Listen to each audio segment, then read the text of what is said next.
Hola, jo sóc la Laia I jo la Gemma. i benvinguts a un nou episodi de Bata I Bota.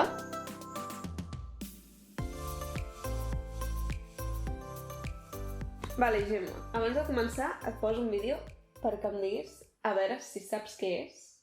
Ja t'he parlat alguna vegada d'això, així que potser hi caus, però... Vale, a veure què aviam. tal. Aviam.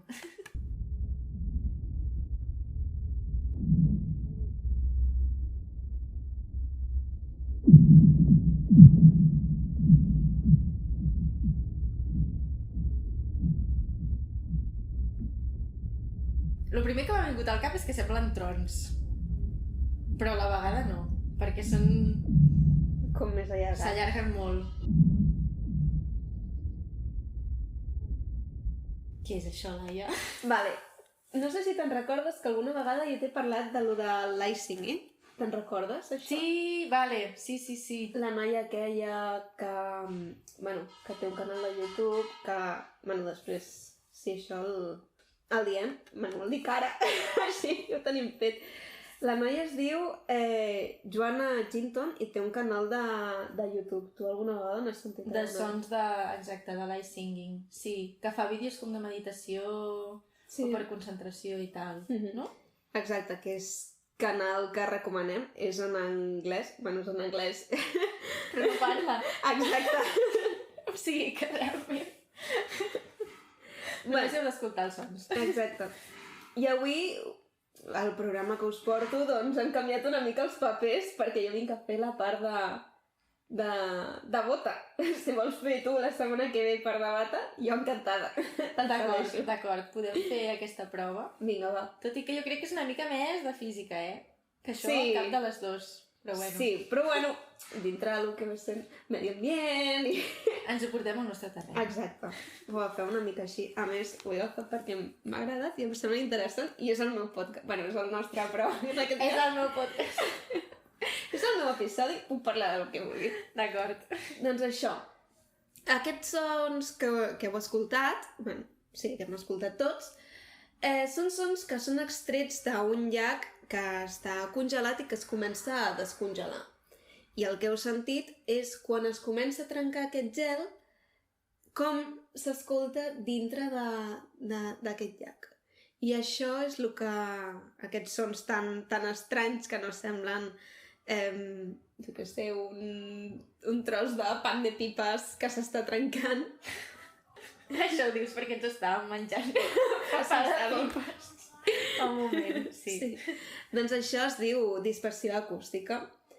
Però abans d'explicar aquest concepte de dispersió acústica, necessito explicar-te algun concepte més perquè s'acabi d'entendre, d'acord? Vale. No sé si tu te'n recordes les classes de física que fèiem tant a l'institut o a carrera? Anava a dir a l'institut, m'estàs parlant de fa molts anys, De carrera també uns quants. Sí, desgraciadament.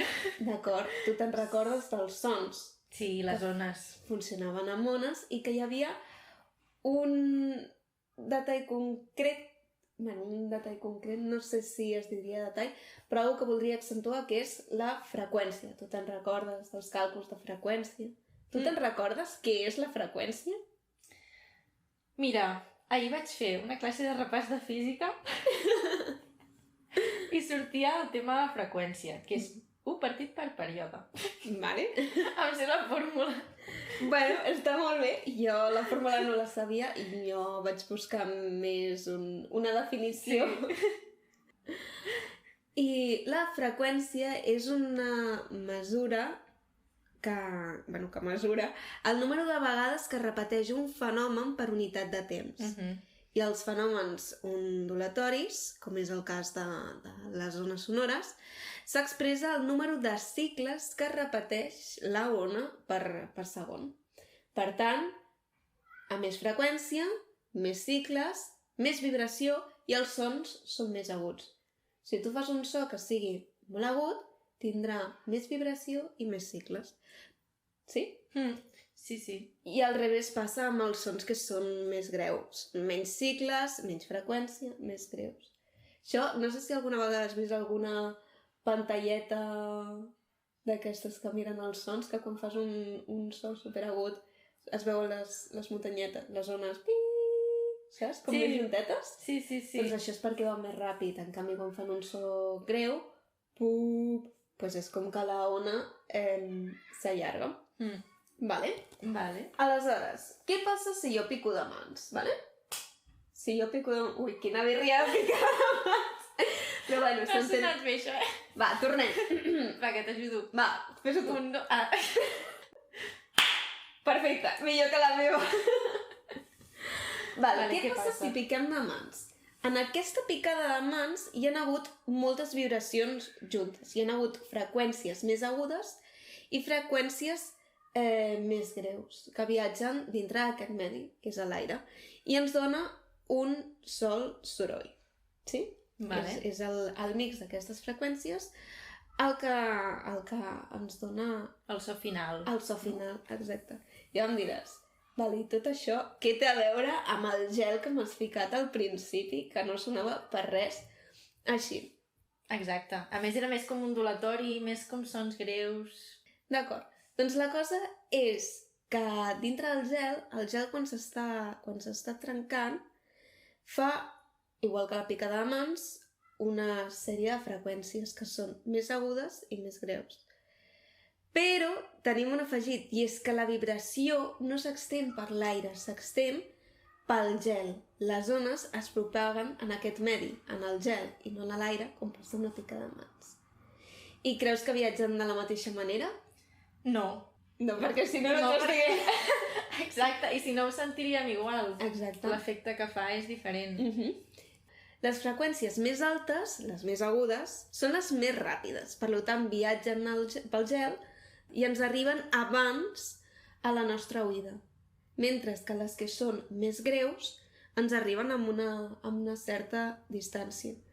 I això varia segons diversos ítems, com per exemple la distància que tingui el llac. Com més gel hi ha, més recorregut té i més distància agafa. La gruixor del gel també podria fer variar això, no? Sí. Si és més prim o és més gruixut. Bueno, aquest fenomen està molt relacionat amb una de les pel·lícules de culte. Ara et posaré el so. De culte, que segur que no he vist amb el meu historial. Aviam. Aquesta. Un segon. Que he perdut els auriculars. Endavant.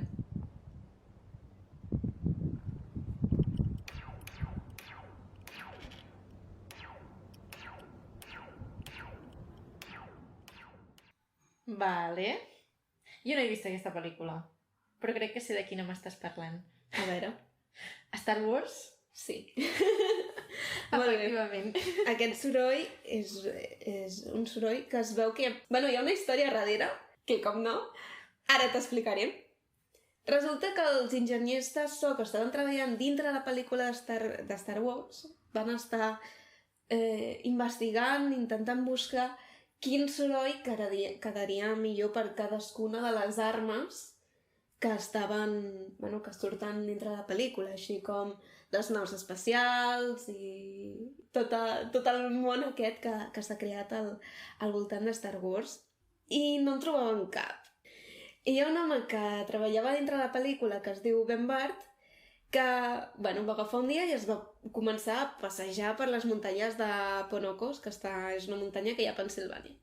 I es veu que portava una motxilla.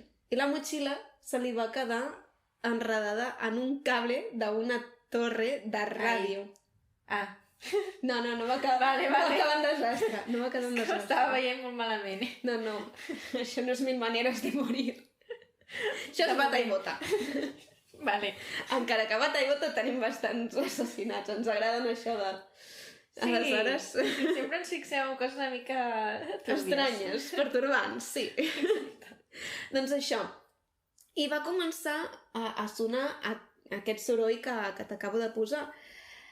Això li va cridar l'atenció. Per tant, va agafar un dia i se'n va anar a les torres de ràdio de Los Angeles amb una clau anglesa i va començar a picar el cable.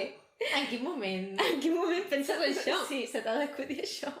Però si no ho hagués fet, no haguéssim tingut un dels sons més representatius de la història del cine. O sigui, aquest so és mític. El van gravar així. Van picar i van intentar agafar el millor so per després portar-lo a postproducció i etc. I ja és la història. I d'on surt aquest so? Doncs resulta que funciona igual que el gel. El so, en comptes de propagar-se per al gel, en aquest cas es propaga per al cable metàl·lic. Les freqüències es separen i unes t'arriben abans i les altres després. Les agudes t'arriben abans i les greus t'arriben al final. Ostres! No t'havies plantejat mai, eh? No en tenia ni idea. La natura ens sorprèn. Sempre. Això sí. Uau. I això és tot. Això és tot el que porto d'avui. Doncs em sembla molt interessant. Sí. Sobretot això de Star Wars, que mira, ja et dic, no he vist la pel·li, però aquest so crec que el coneixem, l'hem sentit bastant, tots, i no m'hagués pensat mai que estava fet així. Doncs mira. Abans t'hagués dit, no sé, amb ordinador o alguna cosa així més electrònic, ni idea.